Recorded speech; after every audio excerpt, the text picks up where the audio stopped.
The second episode of Superman and Lois just debuted on the CW. My bunny ears actually held up and I was able to watch it. So let's talk about it.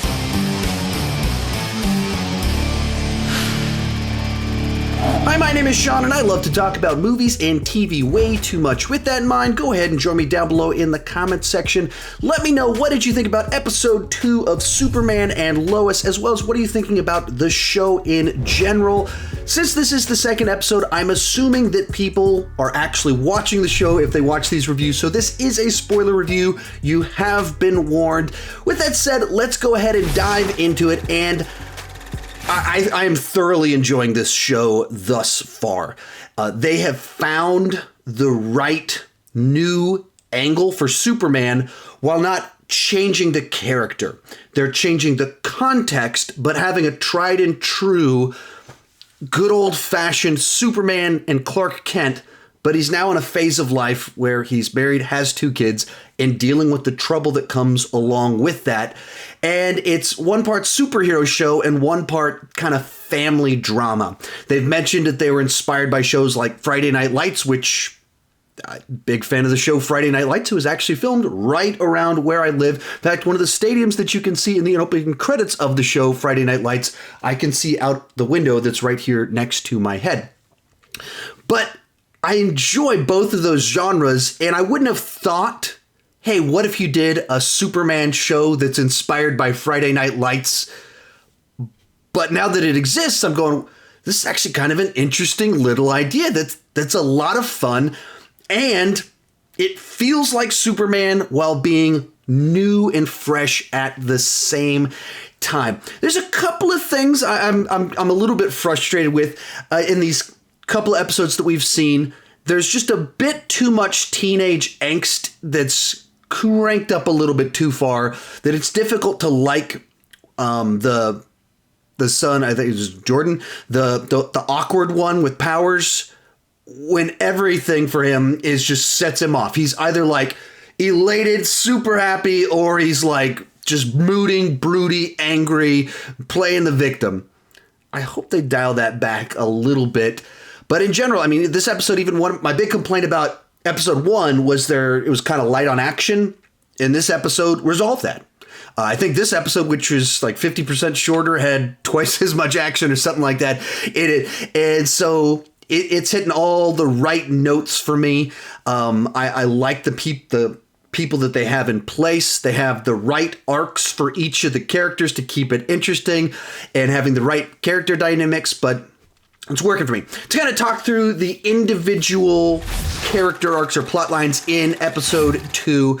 So right off the bat, we have the twins are going back to school, and they don't want to send the one with powers to school just yet because he randomly started having powers and can't control them. So they have this kind of arc where Clark takes him off to the Fortress of Solitude to have him tested, and then we meet Jor-El. It was a nice casting. Like I didn't know anything about this casting, and then I saw the name in the opening credits. I was like, wait, the guy that played Robert the Bruce in Braveheart and Father in Equilibrium, what's he going to be playing? They go to Fortress of Solitude. I was like, I bet I know who's about to show up when they open up this hologram. Fire up the hologram, and then all of a sudden, Robert the Bruce from Braveheart is Jor-El. And I was like, that's a nice little touch right there. I like that. His actual performance as Jor-El is pretty stunted, but that's sometimes the nature of Jor-El. So he didn't get to do anything that was particularly fun. But it's nice to see a guy from these past things. And he was in one of the Saw movies, and he's been around acting a very long time.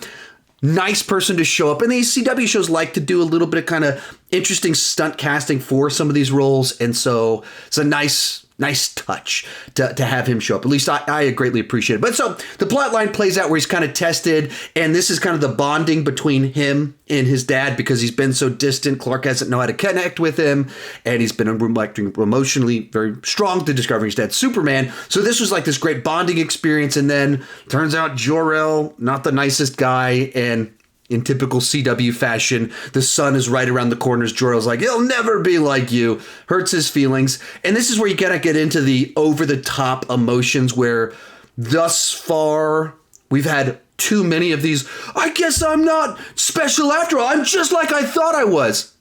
we're only 2 episodes in. We're getting a bit too much of that for my taste. So I hope they dial that back and figure out how to have that arc, because the arc makes sense.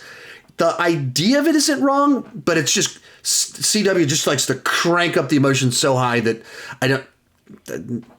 I wish that was played out a bit more organically. Other twin goes to school. He's also facing the ramifications of their little party get-together from the previous week, where everyone hates him because his brother kissed the girl. And therefore, he's trying to get on the football team, and they haste him by stealing his playbook. So he goes out to try and play, doesn't have the plays, and he's a little bit cocky and then makes a fool of himself, and the team's hating him a little bit. And so he's feeling left out. He's feeling like he doesn't have his place. But what I appreciate what they're doing with him is he feels like a real person that's both trying really hard to be the good brother, and he doesn't want to let on to things are bothering him. And at the same time, other moments when he sees his brother like having a meltdown after his dad spent 2 days with him and he has superpowers, but he didn't hear what he wanted to hear and he's melting down. Then he snaps at him like, your terrible day is that you were talking to a hologram of your alien grandfather. It's Dad's Fortress of Solitude. I was getting hazed in school. And that felt like a more natural brother dynamic. And then at the end of the episode, the brothers kind of reconcile a little bit, where awkward one apologizes, he's like, thanks him. He's like, thank you that you would come out here and that you would give up your life to try and help me in this very strange time. I appreciated that side to it. Like they feel like real brothers, and it has just like a wholesomeness to it of they have their issues, their insecurities, their problems, but they actually do care about one another. So dug that. Then we have our Lois Lane plotline, where she's very suspicious of Morgan Edge and his involvement in Smallville. And so she goes to a city council meeting, and Morgan Edge shows up to it, which this would be a very strange thing to have happen if a super rich international mogul shows up at small town city council meeting. That's unusual, and that happens. And so she goes to it, and the local news lady is like, hey, I've been meaning to talk to you. We'd publish anything that you wanted. And then during the meeting, Morgan Edge starts saying stuff. Lois Lane, being Lois Lane, can't be quiet. So she stands up and starts challenging him on stuff. And she kind of gets put in her place. Like, she doesn't get the upper hand immediately, which is kind of nice to have her both kind of do what's right, but also not immediately win everything. She doesn't get all the victories. And so then she writes an article about Morgan Edge and how he's the worst, but he owns the Daily Planet. So the Daily Planet rewrites her. So we get to the end of the episode, and basically she goes to the Daily Planet and quits. She's like, you're rewriting me because you don't want me to do real journalism? Then I quit. And she gets a job at the local paper, which it just like feels like a plot line. Sometimes on these family shows, they struggle to give all the people a plot line, and on superhero shows they end up having they want to have the whole family involved, but there's not a reasonable thing for them to do, so they end up concocting these crazy scenarios and plot lines for them.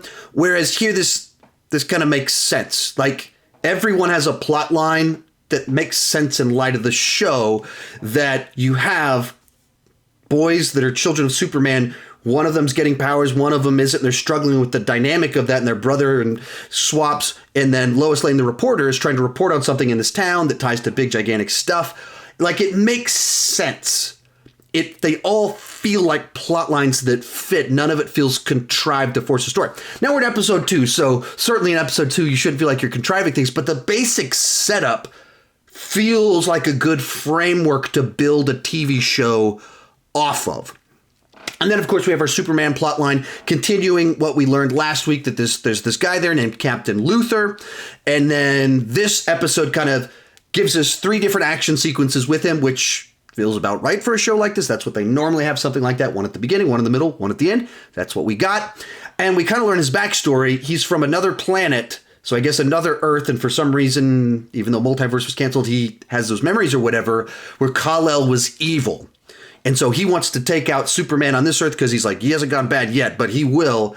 And so that's kind of an interesting backstory of who this guy is, why he's here, why does he have this tech and everything like that, and why is he out to get Superman? And it gives us a villain plot line for the season.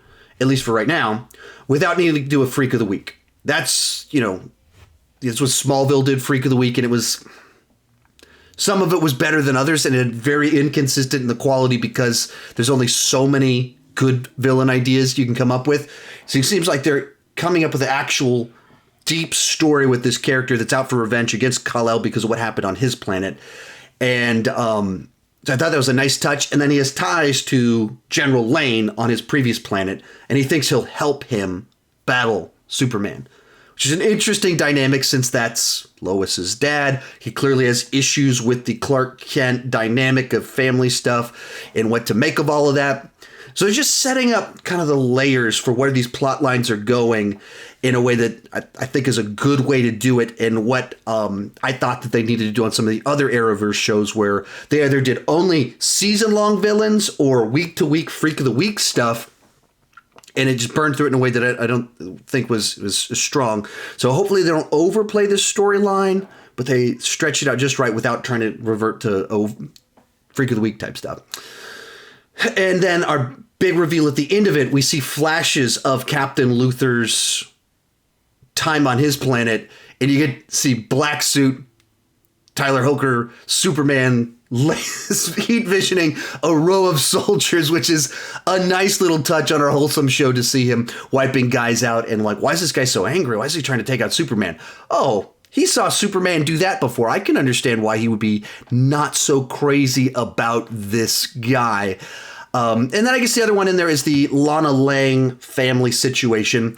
And while they're writing Lana's husband overly aggressive, in kind of he's just jabbing at the people from the big city a little bit too much, they're not writing him as like an utter fool.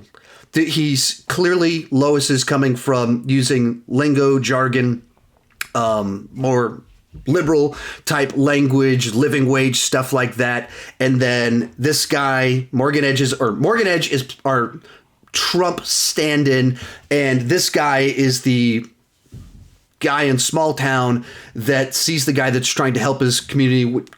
It's clearly making commentary on certain stuff, but they're not writing him as like an idiot. He's like, someone's taking a chance on us. If no one's bringing us money, he's bringing us money. If he's paying us not as much as you think he should pay, he's still paying. No one else is paying, so I'm not going to complain. That's a reasonable argument. That makes sense. And they're not having Lois just like being able to like put him in his place. They're giving a scenario where this guy is bringing money and jobs here. So I'll give him a shot. Let's see what he's going to do. I appreciate that they're playing that right and not just letting Lois win. Of course, by the end of the season, we're going to learn Morgan Edge is an actual villain and what his scheme is, what he's trying to do.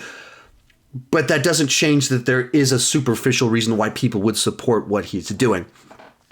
So in general, I'm digging what they're doing with this show. My one concern is the teenage angst being cranked way too high up, way too quickly.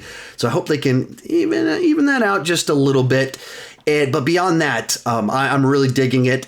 I don't know.